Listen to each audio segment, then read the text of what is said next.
Bonsoir à tous. Merci beaucoup d'être avec nous dans ce webinaire dédié au cancer de la prostate. Comment mieux vivre le cancer de la prostate?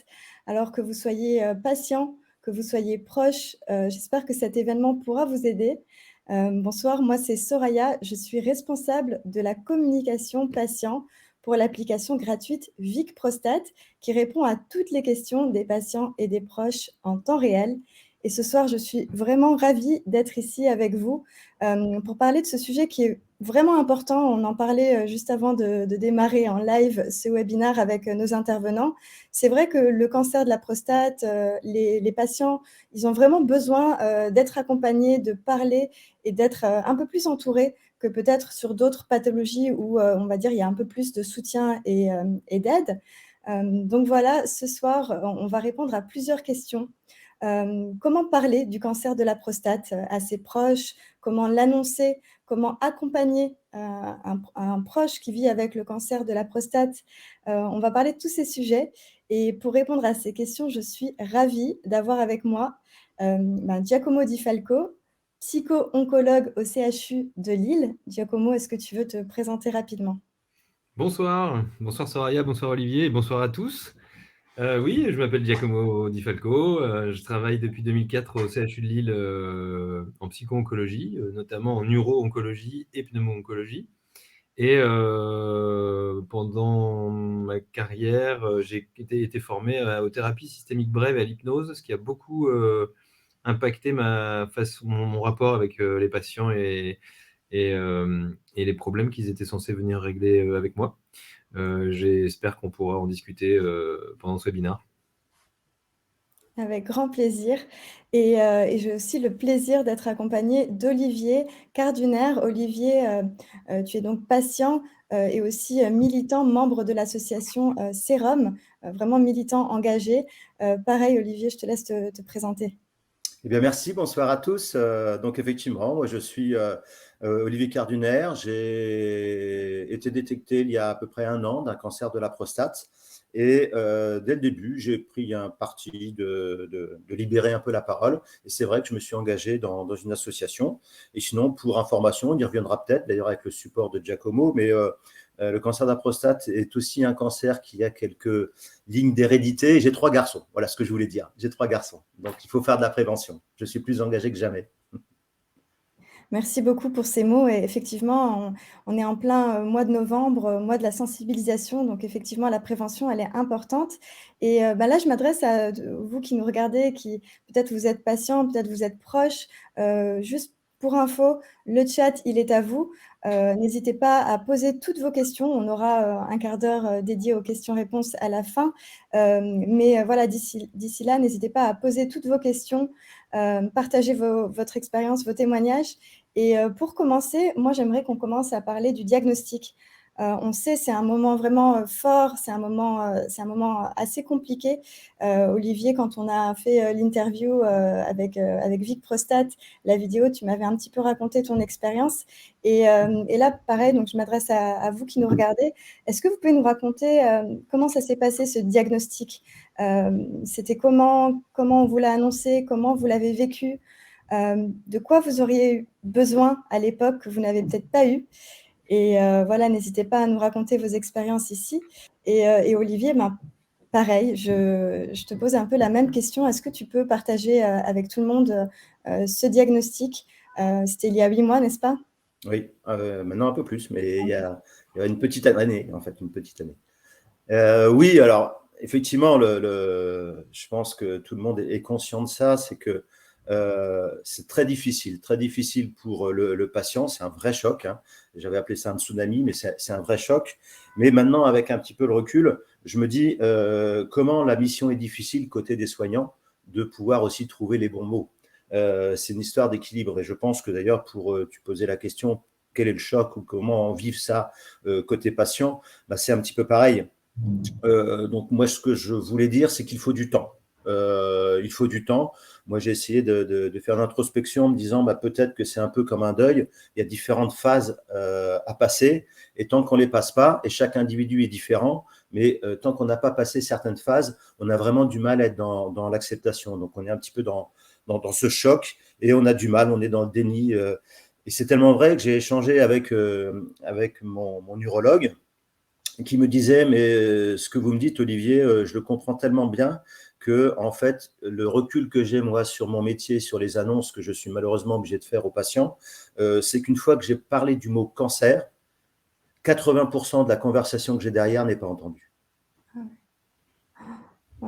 Ce qui est énorme, effectivement, parce qu'après, on ne pense qu'à ce mot cancer qui fait tellement peur et pour de bonnes raisons, malheureusement.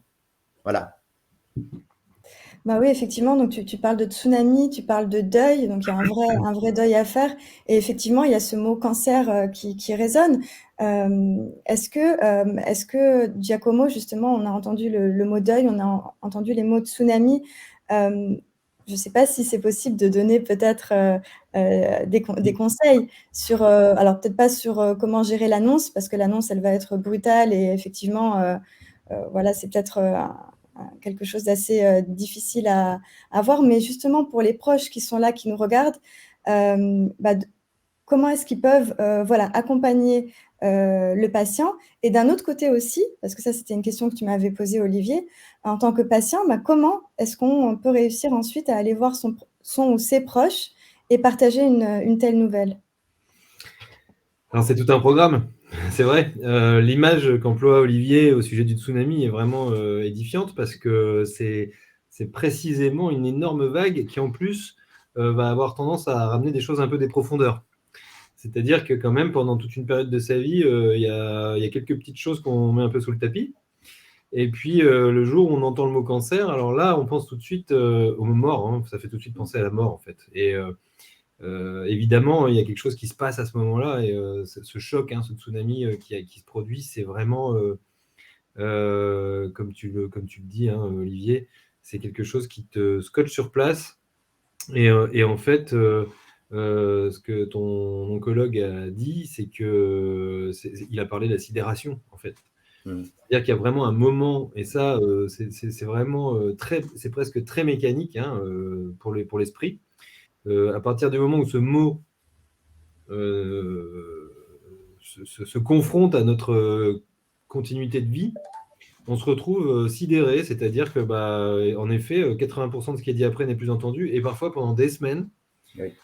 Pendant des semaines, vous savez, ça va être, on va être sujet à des trous de mémoire, on va être difficile. Nos capacités cognitives vont se retrouver vachement altérées finalement, parce qu'en fait, notre esprit travaille à accepter ce qu'il peut accepter au temps où il peut l'accepter.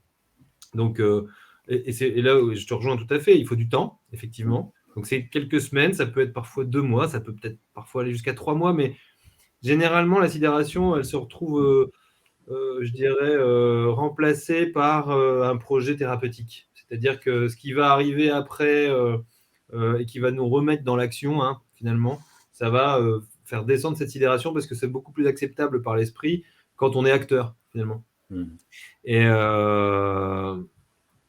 Et donc, oui, il y a ça qui est très, très spécifique. Donc, il y a beaucoup de gens que je rencontre qui parfois s'inquiètent beaucoup de cet état cognitif un petit peu altéré après, parce que qu'est-ce qui se passe pendant la sidération aussi, c'est vraiment tout le système de croyance qui est en train de se refaire.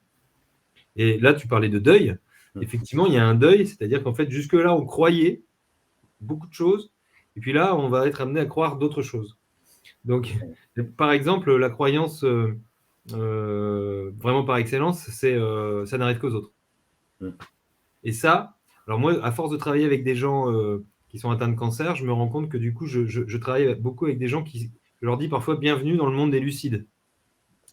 Parce qu'en effet, ils y gagnent en lucidité et souvent, ça bouleverse la vie.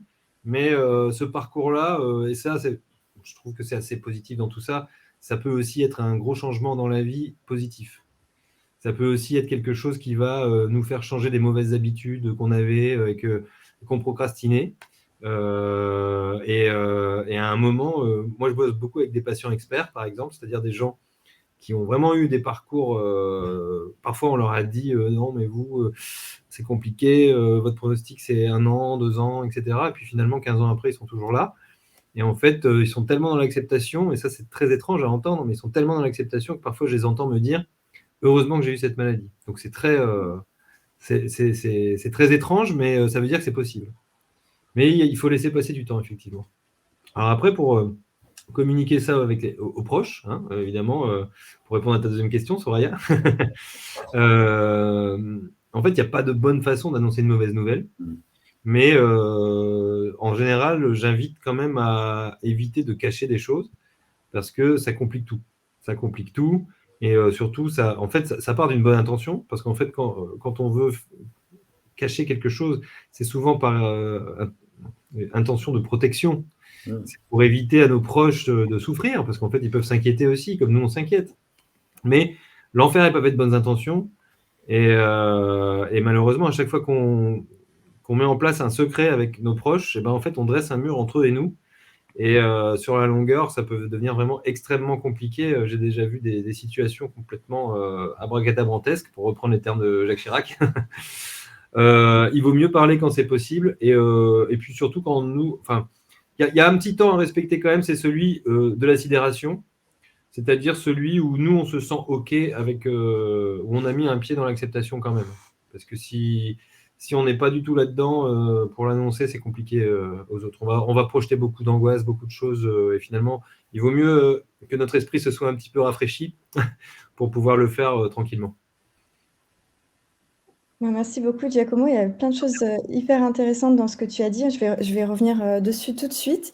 Juste voilà, pour répondre aux personnes qui partagent leur témoignage personnel dans le chat. Déjà, merci beaucoup de partager ça parce qu'on sait que c'est vraiment pas facile d'en parler. On sait que le cancer de la prostate, c'est un des cancers les plus psychologiquement durs à vivre, hein. Il touche la question du couple, les questions intimes. Et donc, je suis en train de voir vos témoignages sur ce sujet, sur la question du couple, de la sexualité. Voilà, donc je voulais vous dire qu'on a beaucoup de contenu sur Vic Prostate qui parle de ces questions-là, à la fois sur l'application. Donc voilà, Claire va vous repartager les liens de l'application si vous ne l'avez pas déjà téléchargé. Et aussi sur notre chaîne YouTube, on a une vidéo voilà, d'un psychosexologue qui était d'ailleurs intervenant lors du webinaire de l'année dernière sur cette question-là. Donc, vous pouvez retrouver toutes ces vidéos sur notre chaîne YouTube. On va vous partager tout dans le chat pour que ce soit plus simple pour vous. Mais en tout cas, sachez que vous n'êtes pas les seuls à vous poser ces questions. Vous n'êtes pas les seuls dans cette situation. Et c'est très important de bien s'entourer. On va en parler. Je vais revenir justement sur ce qu'on disait à ce sujet. Giacomo, tu disais c'est beaucoup plus acceptable pour l'esprit quand on est acteur. Je trouve que c'est une phrase qui est assez puissante et Olivier, je pense que tu pourras, tu pourras toi-même en témoigner. C'est quoi en fait, dans ton cas, Olivier, qu'est-ce qui t'a aidé à mieux gérer justement cette sidération ? Tu es hyper actif, je l'ai dit en début quand je t'ai présenté, tu es engagé avec Sérum. Hier, tu étais sur une pièce de théâtre aussi pour la sensibilisation, donc tu fais beaucoup de choses. Est-ce que ça, c'est aussi une façon de gérer ou est-ce qu'il y a d'autres choses qui t'ont peut-être aidé à être justement acteur de la maladie ? Alors, je vais bien sûr vous parler, puisque je suis un patient, de mon cas personnel, et donc ça ne vaut que pour peut-être quelques personnes, puisque la gestion de la maladie, c'est quand même quelque chose de très, très personnel. Et donc, la première des choses, moi, que je retiens de ce qu'a dit Giacomo tout à l'heure, c'est dans ça où je me suis retrouvé, c'est redevenir un peu acteur, redevenir quelque part un petit peu acteur malgré ce tsunami, malgré le choc. Et un des moyens de redevenir acteur, qui d'ailleurs aide à l'acceptation, et pour partager, d'ailleurs positiver un petit peu avec certains des personnes qui nous regardent. Hier, je me suis dit, mais c'est vrai que je suis en train de faire depuis 8-10 mois des choses que jamais je n'aurais fait si je n'avais eu ce diagnostic.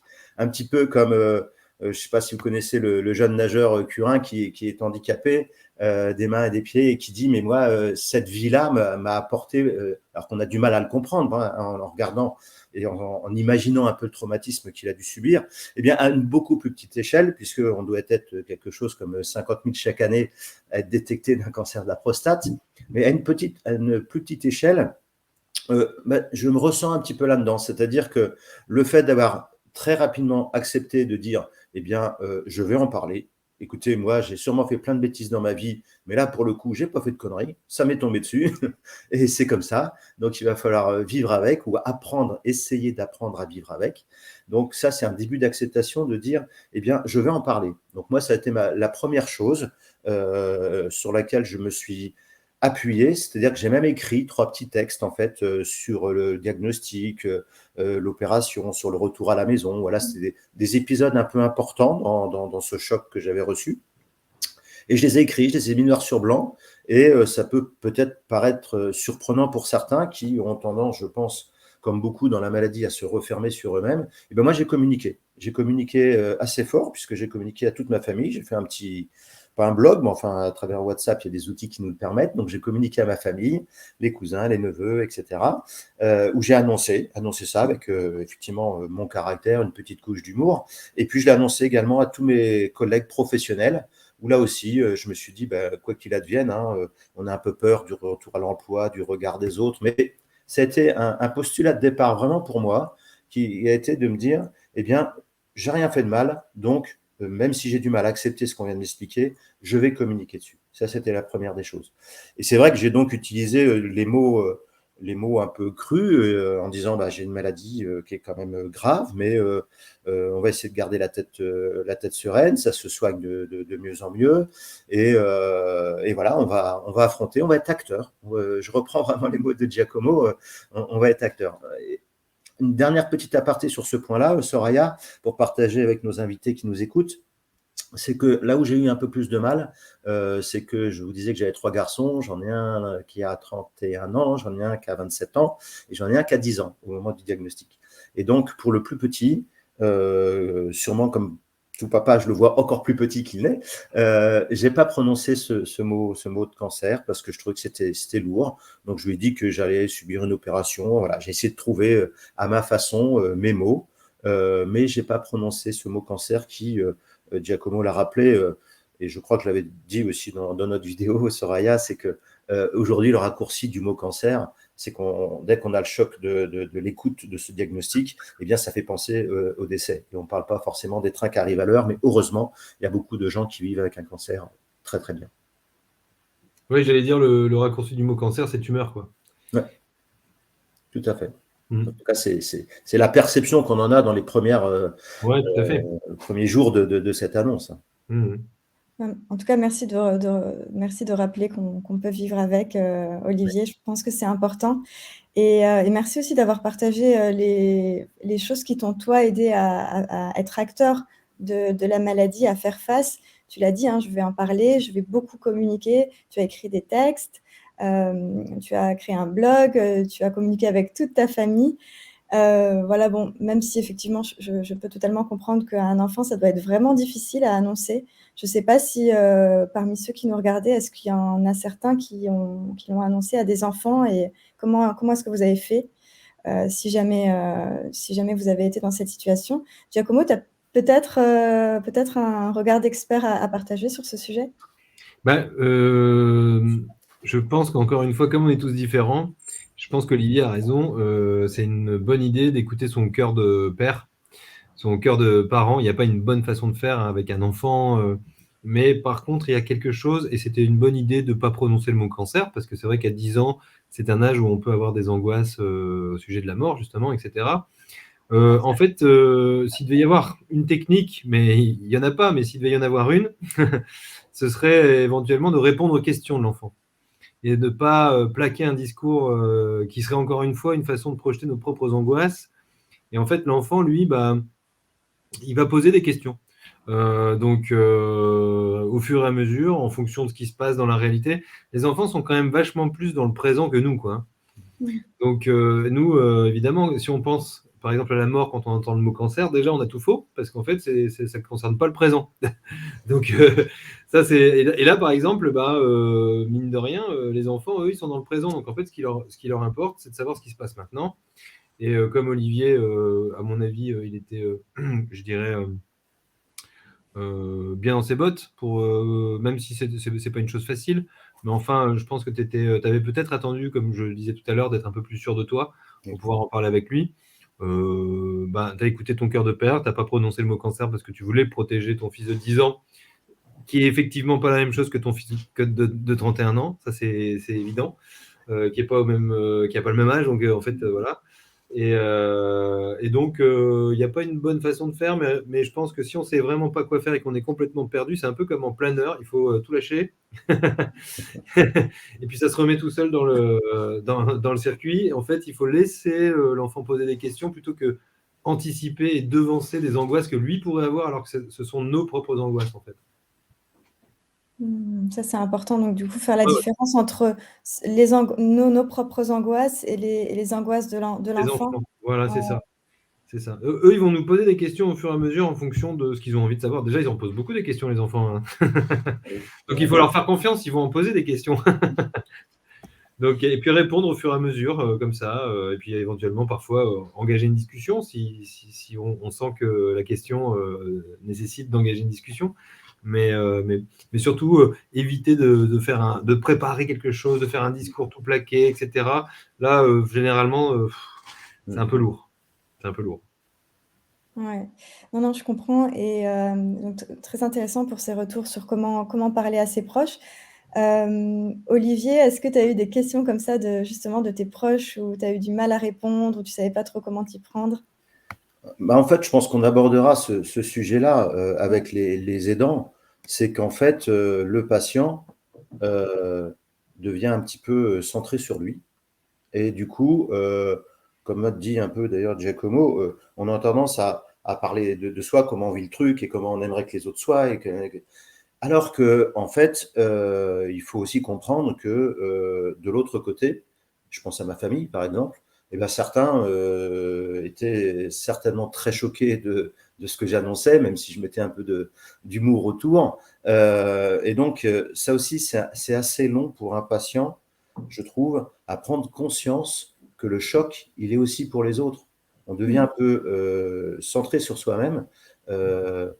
Et je pense qu'il faut vraiment, là aussi, un espèce de phasing dans le temps pour arriver à accepter ça et de se dire, oui, mais avant qu'on attende X, Y, Z de Pierre, Paul ou Jacques, des aidants potentiels, il faut aussi se rendre compte que le choc, alors Giacomo, tu en parleras sûrement mieux avec les patients que tu rencontres, mais le choc, d'ailleurs, j'ai pris une expression maintenant que je communique un peu autour de tout ça, c'est que quand un patient revient avec une annonce d'un cancer dans la famille, c'est la famille qui a le cancer. C'est la famille qui a le cancer. Ouais. Donc voilà. C'est vrai que on reviendra sûrement sur ces sujets des dents, mais c'est compliqué pour tout le monde. Et je pense, comme tu le disais, aujourd'hui, on a appris un petit peu comme thématique, Soraya, de dire comment on fait pour les aidants, pour aider un patient qui a un cancer de la prostate. Eh bien, malheureusement, je suis d'ores et déjà persuadé, c'est pas négatif, mais on ne pourra pas sortir avec un livre de conseils parce que chaque personne est différente. On peut simplement essayer de briser certains tabous. Il faut parler. Moi, c'est vraiment mon discours principal, c'est qu'il y a beaucoup de tabous, il y a beaucoup, je vois dans le chat, il commence à y avoir des questions justement sur l'intimité, tout ça. Eh bien, il faut vraiment parler. Voilà. La première des choses, c'est de parler. Ouais, le choc, il est aussi pour les autres, donc ça, c'est vrai. Merci de le rappeler, Olivier. Donc si vous êtes aidant, n'hésitez pas aussi à vous exprimer dans le chat. Effectivement, là, je suis en train de voir vraiment beaucoup de questions sur l'intimité, donc ça, je pense, c'est très révélateur, en fait, de ma deuxième partie du webinaire, qui était justement sur comment la vie, elle peut être bouleversée au quotidien. Je crois que là, quand on voit les questions, on a déjà quelque part la réponse de la question de l'intimité et du couple, comment elle peut être vraiment bouleversée. Je pense qu'on pourra pas vraiment rentrer dans des réponses entre guillemets techniques là tout de suite, parce que voilà, c'était pas forcément le thème du webinaire et que en fait on a fait donc un webinaire sur ce sujet l'année dernière. On vous a repartagé le lien et aussi les vidéos, etc. Mais par contre, c'est vraiment un sujet que je pense qu'il est quand même important d'aborder parce qu'on voit vraiment que c'est le sujet qui touche en fait et les proches et les patients et qu'ils ont vraiment besoin d'aide sur ce sujet. Voilà, Giacomo, quand on vit avec un cancer de la prostate, en fait, qu'on soit patient ou qu'on soit proche, on parlait de tabou tout à l'heure, on parlait de l'importance de communiquer librement et je pense effectivement que c'est très important par rapport à tout ce qu'on a pu produire à WeFight comme contenu sur le sujet de l'intimité. Effectivement, la chose qui revient toujours, c'est vraiment communiquer, parlez-en librement, justement, et surtout en premier lieu avec le partenaire. Ça, je pense qu'on peut déjà commencer par dire ça. Après, oui, j'imagine, il y a des choses peut-être qui doivent être difficiles à aborder, des choses peut-être difficiles à demander, des réalités difficiles à assumer. Mais encore une fois, par rapport à tout le contenu qu'on a pu produire à WeFight, il existe plusieurs solutions sur ce sujet-là, même si elles demandent du temps, même si elles demandent peut-être aussi beaucoup de, justement, comme on a dit, d'ouverture, dans le sens où il va falloir en parler, pouvoir parler. Justement, Giacomo, je vais enfin te laisser la parole après ma longue question. Est-ce que il y a des choses sur ce sujet, sur la question du couple et de la maladie, en particulier avec le cancer de la prostate, que tu voudrais souligner ce soir? Moi, depuis tout à l'heure, je vois passer des commentaires dans le chat qui sont très touchants parce que je retrouve beaucoup d'inquiétudes qui sont présentes chez mes patients en urologie. Je vois Dominique, Franck, Eric qui, comment je dirais, qui sont vraiment dans une forte inquiétude de ne pas retrouver une vie sexuelle entre guillemets complète, ou en tout cas comme celle qu'ils avaient avant. C'est vrai que ça aussi, c'est un énorme boom, parce que en fait, il y a beaucoup de choses qui changent. C'est pas que le système de croyance, quoi, évidemment. Il y a aussi la pratique. Et puisqu'on parle de sexualité et de sexologie, d'ailleurs, rappelons qu'on peut en parler évidemment en toute tranquillité, qu'il n'y a pas de problème. Olivier, tu disais fort justement que tu voulais libérer la parole, et je trouve aussi qu'au niveau de la sexualité, c'est important de libérer la parole au niveau de la sexualité, parce que ça reste quand même un sujet un peu tabou, même si on parle d'intimité. Alors, c'est bien de faire l'équilibre entre l'intimité et le sujet tabou, quoi. Mais j'entends dans ce que disent Franck, notamment, Eric aussi, et j'ai vu passer Dominique aussi sur des questions d'érection après l'opération. C'est vrai que ce qui est compliqué, c'est d'essayer différents types de solutions. Alors, la première chose, avant les solutions andrologiques, c'est-à-dire qu'en fait, moi, je ne suis pas andrologue, je suis psychologue, mais je sais qu'il y a plusieurs possibilités, mais il n'y a pas une chose qui marche avec tout le monde. Et ça, du coup, on va être obligé, c'est un peu comme dans les soins de support en général, dans le cancer, il va falloir expérimenter des choses, et à un moment donné, on va finir par trouver quelque chose qui fonctionne. Voilà. Et puis pendant ce temps-là, c'est pas interdit de travailler sur ce qu'on pense. C'est pas interdit aussi de communiquer avec sa partenaire, ou son partenaire d'ailleurs. C'est pas interdit parce que on se fait une représentation de ce que l'autre pense de notre érection, mais en fait, il n'y a que nous qui nous disons ça à ce sujet. C'est-à-dire que, attention, l'érection, c'est quand même quelque chose. Chez les hommes, ça veut dire beaucoup, si vous voyez ce que je veux dire. Donc, évidemment, quand ça n'arrive plus, on a l'impression que vraiment, on est amputé de quelque chose. Donc, et puis surtout de ce qu'on croyait au sujet de cette érection. Ça veut dire que moi, je suis un homme fort, que je pleure pas, que je... Voilà. Enfin, on en parlait tout à l'heure. Et puis, je dis un homme fort, quoi, vous voyez. Mais on oublie un truc, c'est que quand même, dans la... Alors, moi, ce que j'aime bien travailler avec mes patients dans la sexualité, c'est la relation à deux. Parce que déjà, premièrement, notre partenaire se dit pas ce que nous, on se dit au sujet de notre érection. Donc, c'est bien de pouvoir en discuter, parce que quand nous, on se sent impuissant, quand on se sent plus être un homme, quand on se sent... Enfin, toutes ces genres de douceurs qu'on peut se dire, parce qu'on sait être très tendre avec nous-mêmes, eh bien, en fait, c'est pas forcément ce que l'autre se dit, mais on est sûr que l'autre se dit ça. Donc, en fait, ça commence à tourner. Et puis, au bout d'un moment, ça peut devenir une véritable obsession. Et en fait, ça va pas du tout améliorer les choses. Parce que, comme vous le savez, je sais pas si ça vous est déjà arrivé, mais moi, je peux le dire en toute honnêteté, ça m'est déjà arrivé d'avoir des pannes à ce niveau-là. Et ben, une panne, franchement, la fois d'après, c'est terrible. Parce que si on se dit, oulala, j'ai eu une panne, j'espère que ça ne va pas se reproduire, et ben, on est sûr que ça va se reproduire.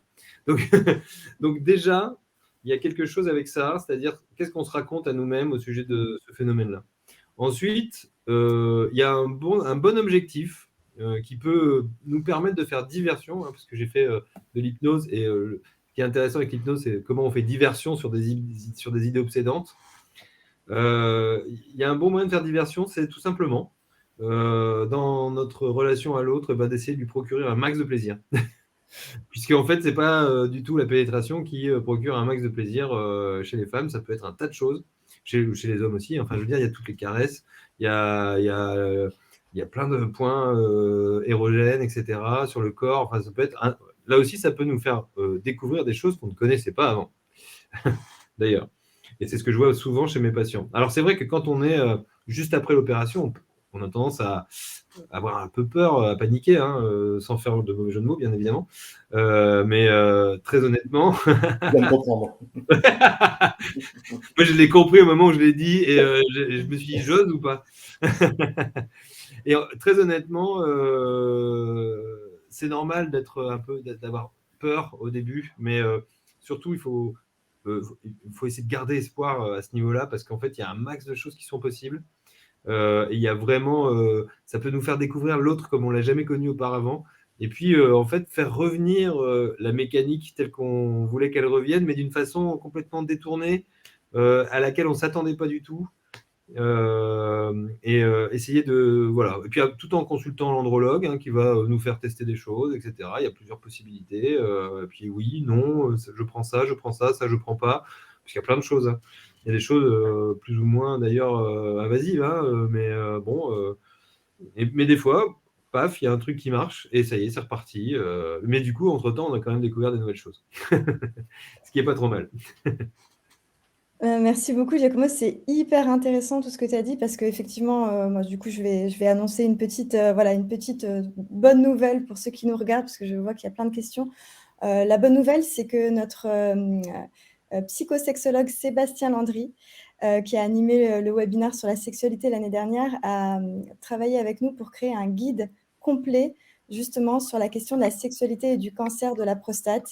Donc, ce que je peux vous dire déjà, c'est qu'effectivement, Giacomo, tu as raison, la sexualité, ce n'est pas que mécanique, c'est aussi très mental. Pour ne pas dire c'est beaucoup dans la tête. Et donc, il y a quand même pas mal de choses à faire sur ce sujet. Donc, effectivement, il y a plein de choses mécaniques et physiques à explorer avec le médecin, mais il y a aussi toute une partie mentale et de communication qui est très, très importante. Et voilà, c'est pas pour trop spoiler le guide, mais c'est vrai que le message qu'il portait dans ce guide, moi, je l'ai trouvé assez formidable, parce qu'il était hyper porteur d'espoir, dans le sens où il disait, mais en fait, ça peut être l'occasion, comme tu le disais, Giacomo, de se réinventer une nouvelle sexualité, une nouvelle intimité, d'explorer peut-être des choses qu'on ne connaissait pas avant. Et effectivement, le plaisir, il n'est pas toujours là où on pense qu'il peut être. Ouais. Moi, je pense que ce sujet, voilà, il mérite d'être reconsidéré. Olivier, peut-être que toi aussi, tu as des choses à partager sur ce sujet. Bien sûr, totalement en toute liberté, tu n'es pas obligé de nous raconter tous les détails, mais peut-être... Je vais vous dire, et les choses positives et les choses que je trouve négatives, parce que il faut aussi être objectif et pas se mentir et dire les choses telles qu'elles sont. C'est-à-dire qu'effectivement, moi, j'ai subi une opération qui fait que depuis 1 an, j'ai pas réellement d'érection, on dirait, suffisante pour une pénétration. Bon. Indépendamment de ça, j'ai eu un très bon conseil de mon médecin urologue qui, les 6 premiers mois, m'a dit, on en avait un petit peu parlé, c'est vrai, mais je ne l'avais pas bien entendu ou écouté, je ne sais pas. Mais surtout, les effets secondaires, il m'a dit, et Giacomo vient de nous le rappeler, sont aussi très fortement impactés physiquement par le mental. Donc, il m'a donné un très bon conseil que j'aimerais partager avec d'autres patients qui viendraient d'être détectés. C'est que tant qu'on n'a pas une envie mentale, il m'a dit, j'essaye même pas de vous parler des traitements. Les 6 premiers mois, on discutait, je le voyais assez régulièrement, et il me disait, tant que vous n'êtes pas suffisamment dans l'acceptation déjà, vous vous dites, voilà, est-ce que maintenant ça va aller mieux physiquement? Est-ce que je vais reprendre confiance en mon corps? Parce qu'il y a tout ça. Faut savoir que pour un homme, quand on est opéré, quand on vous parle de cancer, on a toute des phases en fait un peu émotionnelles en dents de scie, où on a plutôt tendance à perdre la confiance en soi, la confiance en son corps, la confiance en beaucoup de choses, avant même de finir sur la confiance dans sa propre sexualité. Donc, je trouve que ce premier conseil était extrêmement bienvenu, parce que tant que je n'étais pas prêt de toute façon à tester des outils, puisqu'on va parler de ça, enfin moi ce sera mon mot, il existe différents outils pour essayer de pallier à tout ça, mais là aussi, dans sa propre sexualité, il y a une acceptation. C'est-à-dire que on est dans une société où il y a une pression sur la performance, comme il y a une pression sur les images avec le corps des femmes, etc., qu'il fallait être comme ci, comme ça, et bien là, l'homme, il doit être fort, on vous parle de performance, on vous parle de tout ça. Et donc, le deuxième conseil que m'a donné mon urologue, il m'a dit, il faut essayer de faire marcher la mécanique par vous-même, tout seul, la masturbation. Et il dit, pour ça, je vous invite, à éviter des sites pornographiques. Il faut recréer des images positives de la sexualité dans votre tête. Et donc, j'ai trouvé un deuxième bon conseil, parce que C'est brillant, ouais. Avant même la pénétration, je vois, moi, dans les attentes d'une relation à deux, homme-femme, hein, ou homme-homme, peu importe, mais dans une relation à deux, c'est surtout la chaleur humaine, c'est surtout le partage d'un moment, c'est surtout l'affection, c'est surtout, tu parlais, oui, de zones érogènes, mais il y a vraiment tout un ensemble, un package, en fait, qui fait qu'on peut être épanoui si on arrive à trouver un chemin un petit peu, voilà, qui n'est pas forcément simple à trouver, hein. C'est là où je veux dire, il faut un langage de vérité, parce que c'est vrai que c'est quand même compliqué, je ne vais pas me mentir, c'est compliqué à accepter pour un homme, mais je l'ai fait, en tout cas, dans mon cas personnel, j'avais tellement peur de mourir que je me suis dit, voilà, la priorité, c'est on se soigne. Après, on voit. Et là, on est dans le après, on voit, et on est en train d'avancer étape par étape. Si ça intéresse certains auditeurs, j'ai entendu certains qui disaient, tiens, j'aimerais bien en parler. C'est aussi une des raisons pour lesquelles j'ai rejoint une association, parce que c'est une association de patients, de patients qui parlent aux patients. Et donc, du coup, on n'a pas de discours technique. Moi, je suis vraiment complètement en dehors du circuit médical. Mais par contre, nous avons 2 lignes d'écoute. Et sur ces lignes d'écoute, eh bien, on peut justement avoir un patient qui parlera de ses problématiques, de son ressenti, de ses difficultés. Je voyais, on ne va pas déflorer les questions tout de suite, mais je voyais qu'il y a des pseudo-traitements, moi j'aime pas trop ce mot de traitement, mais qui sont assez invasifs. Et donc, il faut bien réfléchir à tout ça, et je n'ai pas de conseils à donner, hein. Chacun trouve un peu sa voie comme il le peut. Mais moi, aujourd'hui, je reprends petit à petit confiance en moi, par exemple, parce que on m'a conseillé, d'ailleurs, c'est un ami de l'association qui m'a conseillé, et on se parle en toute franchise. Il m'a dit, écoute, j'ai essayé les piqûres, moi, ça me fait mal, ça marche pas bien, je suis pas à l'aise avec ce truc-là. Il me dit, il y a un truc qui marche pas mal, c'est le Vacom, la pompe. Il dit moi, il dit j'ai réussi, alors ça fait 4-5 ans qu'il a été déclaré d'un cancer de la prostate et soigné. Et donc, il me dit, voilà, moi j'ai retrouvé, c'est pas comme avant, c'est différent, mais il dit, j'ai retrouvé un équilibre dans ma sexualité. Donc, voilà, moi, à nouveau, hein, je tourne un peu en rond, mais il faut en parler. Il faut parler de ces sujets-là. Moi, j'en ai parlé assez alors, je dirais ouvertement, les lignes, en fait, c'est du one-to-one, c'est de patient à patient, hein. Donc, chacun dit ce qu'il a envie de dire. Et il y a des gens qui n'ont pas notre ligne, qui n'ont pas envie de parler. On respecte ça aussi, hein. Mais bon, voilà, je ne veux pas être plus long sur le sujet, mais c'est vraiment, faut pas se mentir. Il y a une vie après le cancer, après les soins du cancer, et même si on ne parlait pas que de la prostate, parce que j'ai voilà, des connaissances aussi qui malheureusement sont dans la lutte actuellement, et ils me disent que la chimio fait pareil, tomber la libido de manière très très forte, très très forte. Donc voilà, la première des choses, avant de trouver là aussi une solution qui conviendra à X ou Y, c'est déjà libérer la parole. Et là aussi, je crois que vous l'avez dit, ou Giacomo l'a dit, c'est aussi arriver à trouver la parole dans le couple. Et ça, c'est vrai que c'est pas moi qui vais vous dire que c'est facile, que ça se fait tout de suite. Il y a un phasing, il y a du temps, il faut parler. Oui, juste pour rebondir sur ce que tu disais là, en effet, il y a d'autres états qui provoquent aussi une baisse de libido, hein. Par exemple, on parlait tout à l'heure de la sidération juste après l'annonce. C'est vrai qu'il n'est pas rare du tout d'avoir des pannes alors qu'on n'a pas encore été opéré. Parce que donc ça dénote bien combien l'état mental, évidemment, est important dans tout ça. Oui. Ouais, donc libérer la parole, on en a parlé. Moi, j'aimerais justement, Giacomo, te poser une question pour toi, parce qu'on parle du couple et du coup, ça me paraît important aussi de nous poser la question du côté de l'aidante. En tant qu'aidante, comment est-ce qu'on peut gérer aussi cette question? Qu'est-ce qu'on peut faire pour aider? Comment on en parle? Enfin, je sais que ça peut être très compliqué aussi pour les aidantes de leur côté. Est-ce que vous avez justement des choses à partager sur ce sujet? Les aidantes ou les aidants, parce que évidemment. Oui, c'est vrai. Et en fait, il y a juste une petite chose, c'est que c'est vrai que ça va être un moment où il va falloir, pendant une certaine période, je dirais, insister un peu sur une forme de réassurance de l'autre. Parce que, oui, l'état d'esprit dans lequel l'autre est, c'est plutôt un état de dévalorisation. C'est plutôt un état, justement, de contrariété, de frustration, etc. Et il faut bien se rendre compte que de l'autre côté, enfin du côté patient, eh bien, il y a toutes ces questions qui se posent. Il y a aussi toutes ces représentations qui ne sont pas bonnes, hein, qui sont pas, qui n'aident pas. Hein, Comment? Qui ne sont pas la vraie vie, ouais.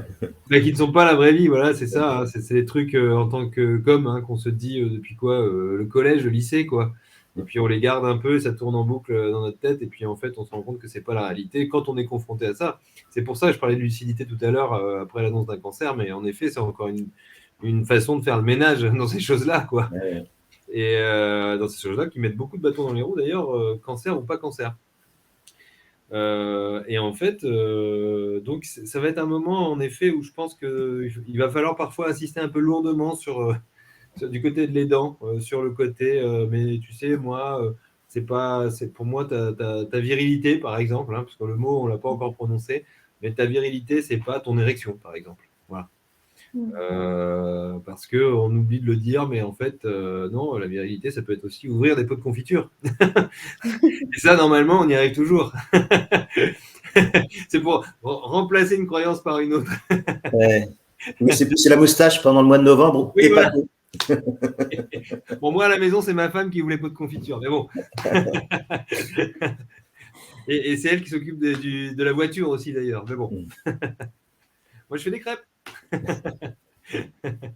Enfin bon, Non, ne pas hésiter, justement, tu parlais d'humour tout à l'heure, Olivier. C'est ouais. vrai qu'en fait, on peut faire ça avec humour. On peut casser les codes aussi un petit peu, ceux qui sont bien ancrés depuis très longtemps et qui finalement nous aident pas. L'aidant, on peut participer aussi à ça, presque d'une façon ludique. À un moment donné, et puis ça peut même devenir tellement ludique qu'à un moment donné, ça se transforme en rapprochement. Et puis il y a quelque chose d'une relation sexuelle qui apparaît et puis qui nous réserve des surprises, quoi. Des surprises. Non, mais oui. Non, mais voilà, effectivement, la question de la virilité, repenser la virilité, c'est important. Ça peut être aussi en parler, ça peut être déjà aussi un signe de virilité. C'est pas toujours ce qu'on croit, en fait. Il faut des couilles pour en parler, hein. Voilà, très bien dit. Merci de dire les choses que je ne dis Et pas. les choses changent, ça avance, doucement, mais ça avance.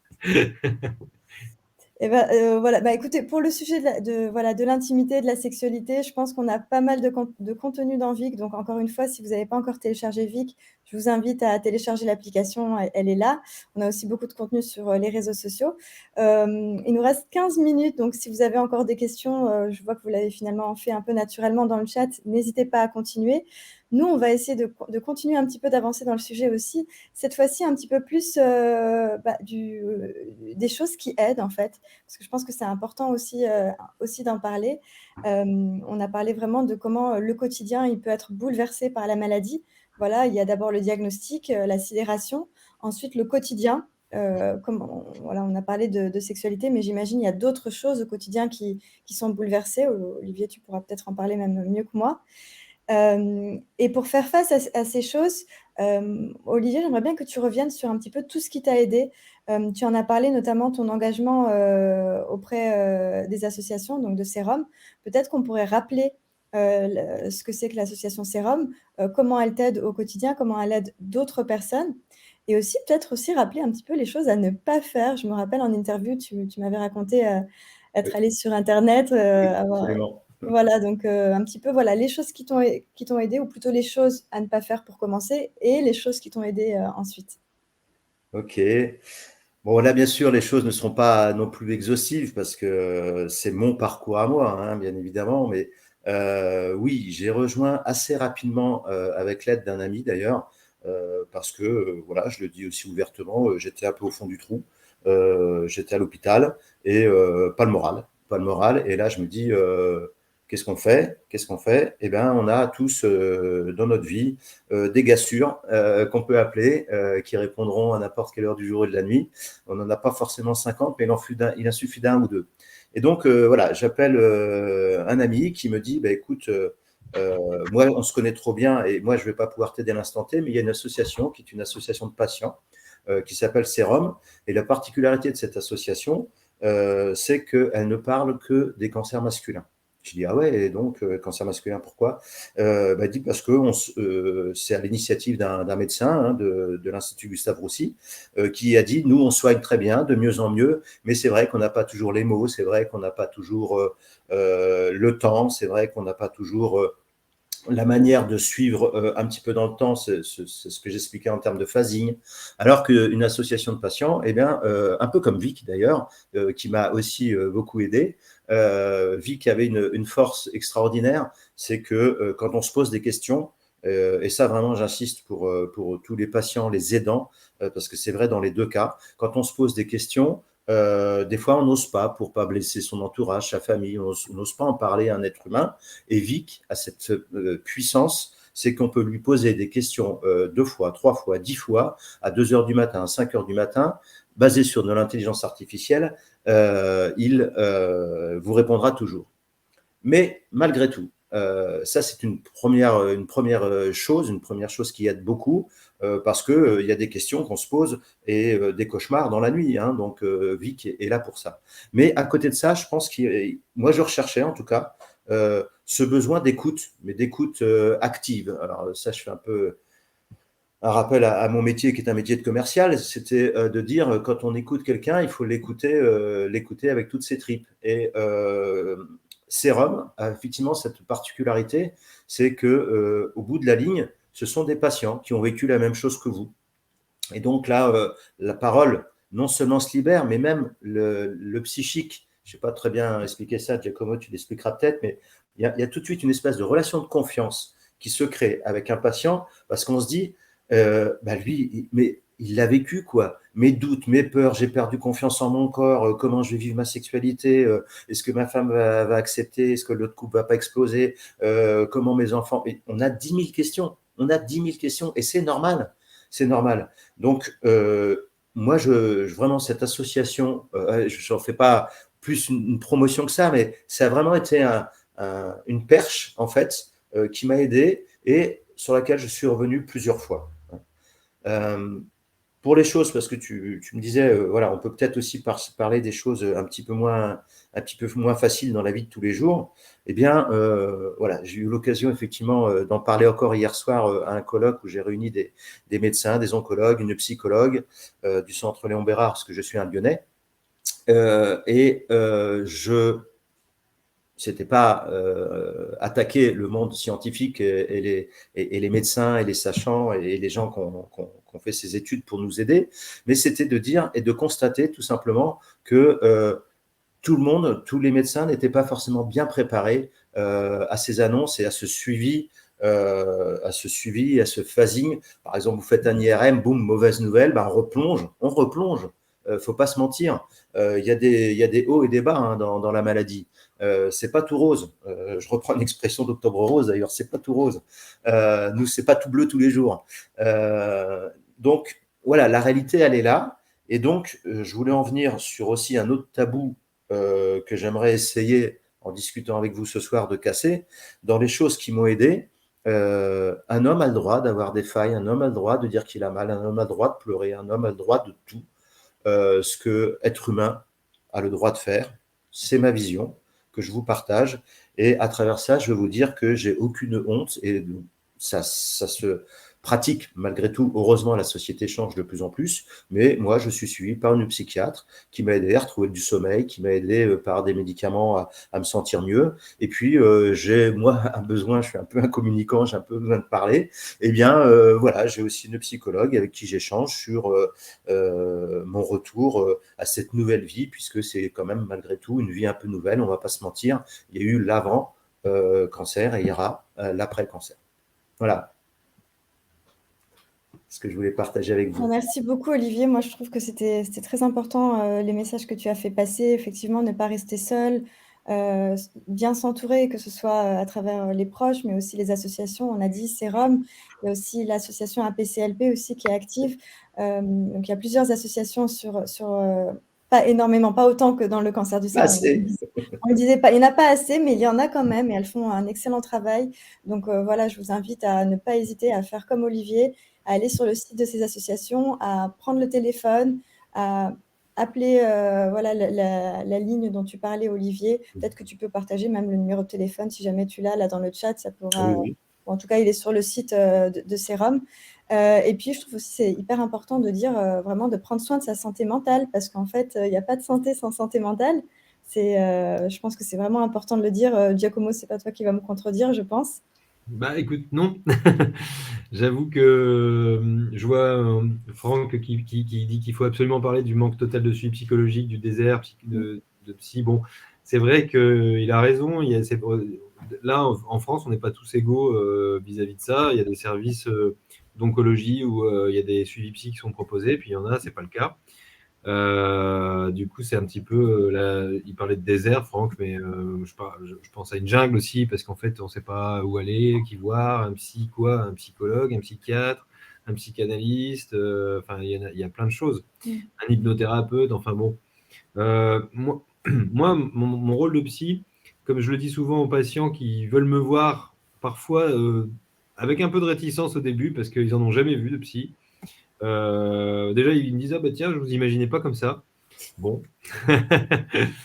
c'est pour ça que je me laisse pousser la moustache et le bouc pour correspondre un peu plus. Mais en fait, comme je leur dis souvent, parce qu'ils me disent mais à quoi ça va me servir un psy? En fait, je suis pas fou, j'ai pas de psychopathologie. Enfin, en gros, c'est ce qu'ils veulent me dire. Et moi, je leur dis bah oui, c'est vrai, mais en fait, vous êtes en train de vivre un événement fort de votre vie. Et en fait, moi, je ne vais pas pouvoir changer les événements qui vous arrivent, mais je vais pouvoir changer le regard que vous portez sur ces événements.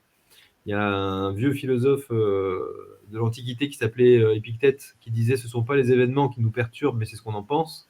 Et en fait, je me centre beaucoup, beaucoup là-dessus, parce qu'on va travailler vraiment avec comment éviter de payer plusieurs fois le prix des choses, parce qu'il y a l'événement en lui-même qui est une épreuve, on ne va pas se le cacher, hein, Olivier. C'est quand même des moments très durs aussi, hein, évidemment, et c'est d'abord d'ailleurs des moments très durs, parce que ça commence d'abord par une grosse claque. Donc évidemment, c'est dur. Donc, qu'est-ce qu'on pense de cet événement-là? Eh ben, c'est là qu'on va pouvoir travailler ensemble, parce que tout seul, parfois, c'est pas facile.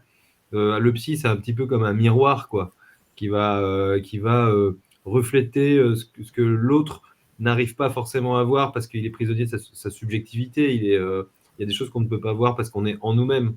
Donc, eh ben, cette aide-là, ouais, c'est vrai que. Alors, moi, si j'osais, je dirais, c'est vrai que là, moi, justement, dans ce cadre-là, j'ai commencé à ouvrir mon cabinet de visio parce que j'ai remarqué qu'en fait, déjà, c'est génial parce que ça me permet de voir des gens dans toute la France et même en dehors. Et du coup, bah oui, c'est vrai qu'après, là aussi, il y a des solutions à trouver hein, pour les gens. Il y a des choses qui commencent à se créer comme ça, des cabinets en visio qui parfois ça semble un peu étrange parce qu'un peu futuriste, mais en fait c'est bien pratique, surtout avec le prix de l'essence qui augmente. Et mine de rien, quand on est dans un désert médical et qu'il n'y a pas de psy à 50 km à la ronde, c'est bien pratique, ouais. Et justement, du coup, pour toutes les personnes, il y a Franck qui est encore en train de dire voilà, qu'avec sa compagne, ils sont allés voir plusieurs spécialistes, ça n'a pas marché. Et quand il n'y a pas beaucoup voilà, de professionnels, de un. De deux, il y a aussi, c'est vrai, la question économique, parce que je pense que, alors, il y a les soins de support, oui, mais en fait, en fonction des régions, est-ce que c'est accessible, etc. En fait, quelles sont les solutions qui existent aujourd'hui pour les patients et leurs proches afin d'obtenir une aide, un soutien psychologique? Il y a en plus des soins de support. Ce qu'il faut bien comprendre, c'est qu'en fait, tout ça, c'est de l'humain et qu'en fait, c'est davantage une question de rencontre qu'une question de technique. Et en fait, c'est vrai que Franck dit que ça s'est pas bien passé avec un premier puis un deuxième sexo, mais je dirais il faut encore essayer. Faut pas baisser les bras parce qu'en fait, tout va se jouer dans la rencontre avec la personne. S'il y a un feeling qui passe avec la personne, ça va se faire tout seul. Et il n'y a pas une technique qui est mieux qu'une autre parce qu'il n'y a pas une technique qui marche à tous les coups. C'est pour ça que j'invite, même dans la question des soins de support, à essayer des choses pour voir ce qui marche pas, faire le tri. Puis bon, ça nous fait découvrir des choses auxquelles on n'avait pas pensé, encore une fois. Parfois, ça, on peut avoir encore des surprises assez amusantes parfois. Mais bon, essayons aussi de faire attention au milieu un peu sectaire, parce que dans ces moments-là de fragilité, parfois, on se retrouve. Je trouve que c'est important de le préciser, parce que cette année, on a constaté une très forte augmentation d'adhésion des gens aux sectes. Et c'est vrai qu'il y a parfois des gens qui disent qu'ils sont hypnothérapeutes ou qui disent qu'ils vont faire un rééquilibrage de la conscience quantique, par exemple. Ça arrive. Bon, j'invite quand même les gens à se renseigner un petit peu, parfois, avoir une première rencontre et puis voir comment ça se passe. Parfois, en fait, c'est même pas parfois, c'est quasiment tout le temps. Si ça ne matche pas à la première rencontre, c'est un peu comme en amour. Et ben des fois, soit il faut essayer avec quelqu'un d'autre, soit il faut juste persévérer un peu, mais c'est vraiment davantage une question de rencontre, donc on le sent tout de suite quand même globalement. On le sent tout de suite si une personne va pouvoir nous apporter de l'aide. Si elle peut pas, c'est pas parce qu'elle le veut pas, mais c'est parce que ça matche pas, quoi. C'est vrai que c'est de l'humain quand même, donc il ne faut pas Ah oui, hésiter à effectivement multiplier les rencontres. c'est Et ça. une deuxième, excusez-moi, vraiment une dernière question, parce qu'on parle beaucoup de proches aussi, d'aidantes et de patients. Qu'est-ce qu'on fait, Giacomo? Elle est pour toi encore cette question, même Olivier, c'était un avis Oui. avec grand plaisir. Question de Franck. Justement, quand la compagne est fatiguée, elle ne veut plus essayer, elle ne veut plus voir personne. Comment on gère ça aussi en tant que patient cette fois-ci? Un mot, peut-être. Juste, je voudrais dire, si la compagne veut plus, il faut pas la forcer. Mais si nous, on le sent, il faut y aller nous, en fait. Parce que sans elle, c'est pas très grave, parce qu'en fait, un couple, comme une famille, c'est un système. Et en fait, tous les gens qui sont concernés par le problème ne sont pas forcément obligés d'être là. Parce que si nous, on change quelque chose, qu'on comprend quelque chose et qu'il y a quelque chose qui se passe, ça va aussi avoir une répercussion sur les autres membres du système. Donc, si elle est fatiguée, qu'elle a envie de faire une pause, il ne faut pas la forcer, parce qu'après, ça va peut-être faire pire que mieux, ça va provoquer des conflits, etc. Et non, si Franck le sent et que lui, il a envie de continuer de son côté, il peut faire une pause aussi, parce qu'on n'est pas obligé d'être vraiment. Enfin, je dirais, même si ça urge, j'entends bien. Non, mais c'est vrai, il y a un petit côté panique derrière. Bon, mais si Franck il a envie d'aller plus loin, il peut le faire. Il peut laisser un peu faire une pause à sa compagne. Peut-être qu'elle reviendra après. Mais peut-être que si Franck trouve quelqu'un qui l'aide, ça va aussi aider sa compagne, même si elle n'est pas présente. Non, mais très très bien dit. Il faut s'écouter et puis un couple, c'est un système. Donc merci beaucoup Giacomo. De rien. Alors je vous invite juste avant de terminer ce webinaire, on a un petit sondage sur le côté. N'hésitez pas à y répondre si vous avez trouvé que ça a pu vous aider et que vous souhaitez voir plus de webinaires comme ça pourra nous aider. Donc il est en bas sur le côté. Olivier, un mot de la fin, s'il te plaît. S'il y a un message ce soir que tu veux faire passer aux patients, aux proches, à tout le monde, un message à faire passer ce soir, ce serait lequel pour toi? Alors, ça serait renseignez-vous. Alors ça, c'est juste des mots de vocabulaire dans un dictionnaire, mais il faut quand même que j'explique un peu ce que j'appelle ce renseignez-vous. C'est qu'effectivement, on a, en tant que patient, une telle charge émotionnelle qui nous tombe dessus, c'est qu'il faut être capable à un moment donné de se dire, bon, et c'est vraiment pas facile, hein, c'est un conseil simplement que je donne, mais il faut vraiment se renseigner parce qu'il existe, et ça va terminer sur une note positive, il existe des choses, je pense notamment, moi je travaille en tant que patient avec un organisme sur le Auvergne-Rhône-Alpes qui s'appelle Onco-Aura, et en fait qui était réservé il y a quelques années, leur site web, les questionnaires, etc., un espèce de forum pour les médecins. Et là, on est en train de travailler, ça sera fin du premier trimestre, sur des questionnaires pour les aidants et des questionnaires pour les patients, qui vont d'ailleurs alimenter un annuaire. Et derrière, on trouvera beaucoup plus facilement, puisqu'on parle beaucoup de déserts médicaux, et je pense enfin, je ne vais pas citer de villes, mais bon, dans l'Auvergne-Rhône-Alpes, il y a des villes qui sont un peu plus éloignées dans la campagne que Lyon. Et il y aura un annuaire. Et par exemple, quelqu'un qui a envie de trouver un peu de sophrologie parce qu'il est très nerveux, eh ben, il trouvera un prestataire. Et il y aura un questionnaire qui va l'aider également à guider un petit peu son état d'esprit du moment. Et il y a un questionnaire que tout aidant pourra aller également chercher à volonté, puisque c'est du numérique, à n'importe quel moment du jour et de la nuit également, un petit peu comme Vic. Et installez Vic aussi sur vos applications numériques. Et puis, ce dernier mot, c'est renseignez-vous. Et de la même manière, et Giacomo, tu m'en voudras pas, mais il y a 30 ans, l'instituteur d'un village, c'était le sachant, c'était celui qui savait tout. Et il était respecté par les enfants, il était respecté par les anciens. Eh bien, il y a 10 ans, le monde médical était un petit peu comme ça, c'est-à-dire qu'un patient, il était là pour écouter un discours top-down, montant, descendant, pardon, d'informations. Alors qu'aujourd'hui, il ne faut pas faire n'importe quoi, il ne faut pas se jeter sur Internet pour aller voir tout et de travers, comme dit Giacomo. On a vraiment des âneries, on trouve vraiment des bêtises, mais ça vaut le coup de fouiller un peu, ça vaut le coup de se renseigner, ça vaut le coup d'échanger, ça vaut le coup de parler, parce qu'on trouve quand même pas mal de solutions. Voilà. C'était un peu long ma conclusion, désolé. Pas du tout. On ne veut pas, Olivier. Pas du tout. Renseignez-vous, voilà, excellent mot de la fin. Giacomo? Oui. Le mot de la fin. Le mot de la fin, le message. Ah, le mot de la fin. Le message, selon toi, qu'il faut retenir pour les patients.